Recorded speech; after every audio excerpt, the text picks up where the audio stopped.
لا تنسوا الإعجاب بالفيديو والاشتراك في القناة تشجيعا لنا لنستمر بنشر المزيد إن شاء الله. الركنية لريال مدريد، توني يلعبها عرضية، تير شتيجن يبعدها بقبضة اليد تصل عند مارسيلو، استقبال أول كرة عرضية داخل منطقة الجزاء وكرة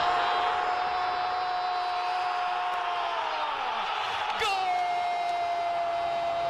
من جانب مارسيلو لراموس اللي كان بعيد عن الرقابة، وفي الأخير شوف اللمسة من مارسيلو. وسط الملعب تمريرة، محاولات تصل عند ليون، اختراق دفاع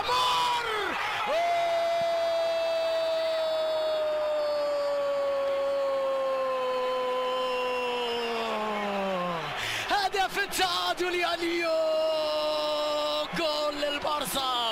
جول للبارسا بالروزاريو، يعود من جديد الفتاك ليو. هذه أرضكم وهذه أهدافي، هذه أرضكم وهذه أهدافي. ليو يسجل التعادل لبرشلونة، يعود للكلاسيكو من غير ليو. ميسي يعود لبرشلونة مرة أخرى. يا لها من مرور، من مهارة، من عبور، من إمكانيات هائلة من لاعب استثنائي.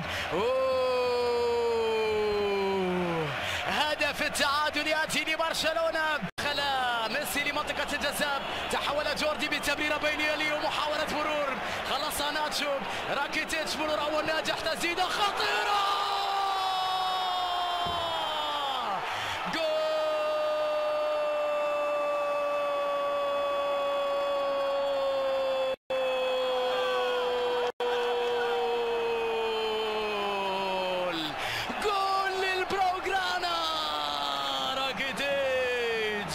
راكيتيتش لبرشلونة، ضرب يتقدم 2-1.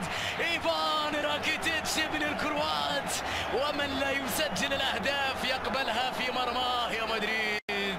الثاني لبرشلونة، فرصة لريال مدريد على الجهة اليسرى عند مارسيلو. مدريد في الهجوم، عرضية مارسيلو، تعادل.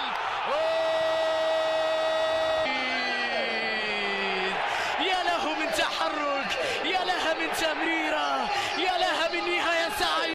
مباراة اليوم كانت ستعني ربما خسارة كل شيء ما عدا الكوبا ديل ري.